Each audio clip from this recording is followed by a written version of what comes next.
everyone. It's Stephanie, and my voice is coming back. Yay! Alright, really good news before I share with you guys this what happened on Sunday, because I watched it online, but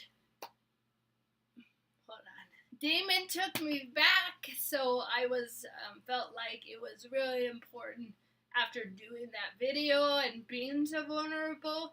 Like, God gave me this incredible peace afterwards, and like this assurance that He was gonna take me back, and He did.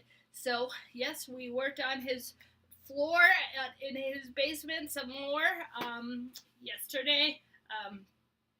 Not yesterday, last weekend. So I love helping him in the basement. It makes me feel like I'm so strong. But actually helping him put these floors in. Then we're gonna put the cabinets in, and then the whole goal of us finishing the basement is so he can rent it out and have some extra income. So that is really fun. He not really super fun for him because he's like just thinking about how we need to get it done so we can rent it out, but I have a blast with him. So yes, and I'm gonna help him install the cabinets too when they come. So I'm very excited about that. Okay. So the sermon, and of course I have to be careful to have as short of a video as possible because that's the only way it's going to unload. So I'm going to speed through things here. But the song they played at church that day is He is Jealous for Me, one of my favorites. Okay, so there was this really cool baptism story. This guy had attempted suicide, and then Jesus just came and spoke to him. So real quick, I want to share that part with you guys because I know a lot of you guys with Huntington's have attempted suicide, and so there's hope that I know most of us attempt suicide when we've lost all hope, but God, real quickly, that one day I had been caught with this boy in my car, and my mom saw me, and she's like, go home. And so in that time, I convinced myself to kill myself in that short drive back home. So I took a bunch of pills, my mom's arthritis pills, and woke up in the mental health unit. And 2 days later, because I also took all of her sleeping pills, but in that time, it was like realizing that God has bigger plans for me, and that we have hope with Jesus, and we don't have to even think about suicide because He's already paid the price for us. He loves us so much, and yes, there's literally nothing we can do or not do that will change that love for us.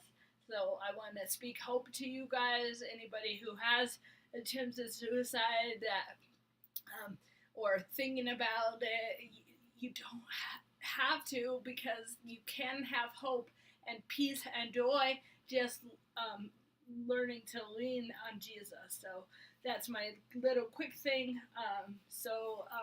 And also it's about learning to rescue. The church's new mission it used to be B2 Place, and now it's Live to Rescue, and they have new t-shirts and everything. So if I can rescue any of you guys through this video, then I'm doing a really good job.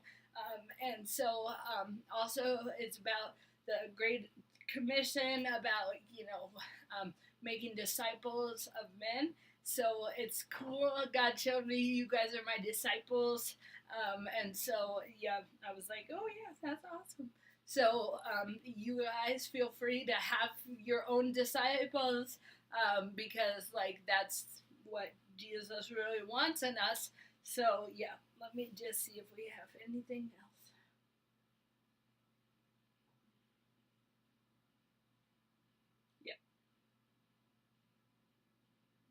Because of what God has done in my life, and you guys have heard the testimony that it's like His love is like overflowing out of me to others, everyone I meet. So thank you, Jesus, because then that can flow out to each of my subscribers. So, all right. I think that's everything. Okay. And I will do a video tomorrow, probably. I get a couple updates with you guys with the Huntington stuff. But since I want to make this a nice short video, so it actually uploads, it was such a relief, you guys, to have that last video upload. I'm like, okay, just make them short, and then I'm not sitting there. Well, the problem was the last time I did this video, it was an hour and a half, no, 25 minutes long, and usually, yeah, so there's no hope. Sorry, hold on. That was ever going to upload with my slow internet. But now I'm going to make them shorter. So,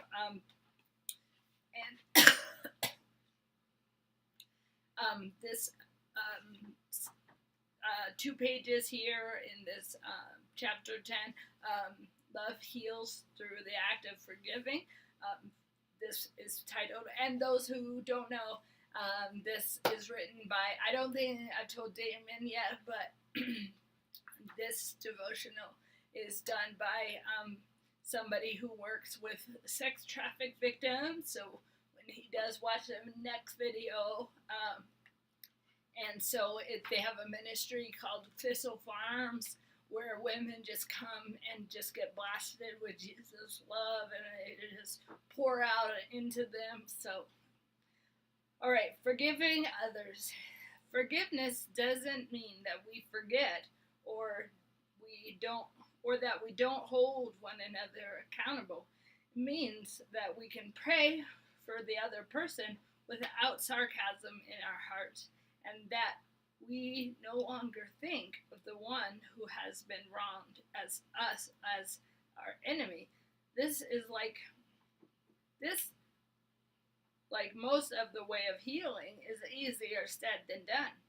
I learned this lesson through the act of forgiving the man who abused me as a child, for years as a child.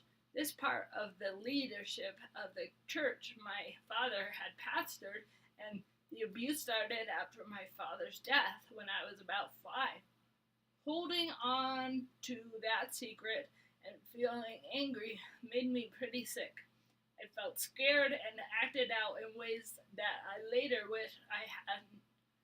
I experienced anxiety around authority, though thought I needed to prove my worth, and had significant abandonment stress. Even as an adult, I was still suffering the effects of this abuse. Finally, when my oldest son turned 5, almost the same age that it had started for me, I knew that if I wanted to be well and serve my children and my community, I needed to be about the business of getting stronger. And that started with forgiving my abuser. It took time and a lot of soul searching. It didn't happen in a moment, but it did happen when I made the decision not to hold on to it any longer. The first thing I did was talk to some trusted friends and my husband. Then I started with a counselor. I began to earnestly pray for the man, and 2 decades earlier, differently, I began to see that everyone in the story needed some mercy, and that, in fact, the hard lessons I learned through that trauma had given me a gift of compassion for women on the streets and in prisons. The next thing I did was difficult and exhausting. I went to this man and his wife and shared my story.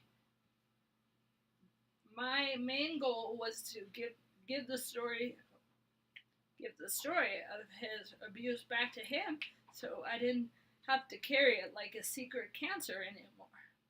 I wanted them to deal with it. I was very specific and careful in the meeting. And it was a huge step in learning to forgive. The step of confronting an abuser is not appropriate for everyone. You need to talk with a counselor, pastor, or trusted friend before you embark on such a journey.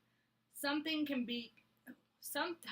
the confrontation can happen through writing, though through a mediator or even in a letter that you write and then burn.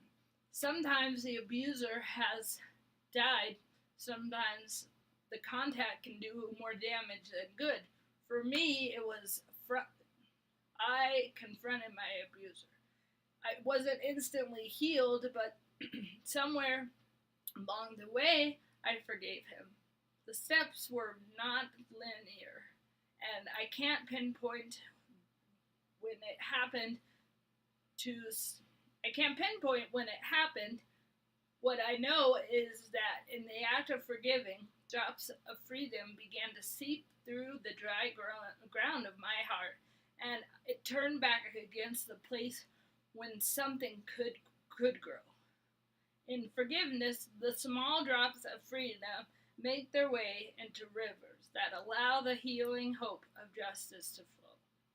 Without forgiving, those waters are dry and are left parched. This world needs more forgiveness for the waters to flow. Without forgiveness, the waters of faith are in a drought. And the poem of the day from this wonderful book of poetry that my bio dad gave to my grandpa. Okay, here. This one's titled No Prayer Goes Unheard. Often we pause and wonder, when we kneel down to pray, can God really hear the prayers that we say? But if we keep praying and talking to Him, He'll brighten the soul that was clouded and dim. And as we continue, our burden seems lighter, the sorrow is softened, and the outlook is brighter. For though we feel helpless and alone, often we start our prayers in the key that opens the heart. And as the heart opens and the dear Lord comes in, and the prayer that we felt we could never begin is so easy to say, for the Lord understands.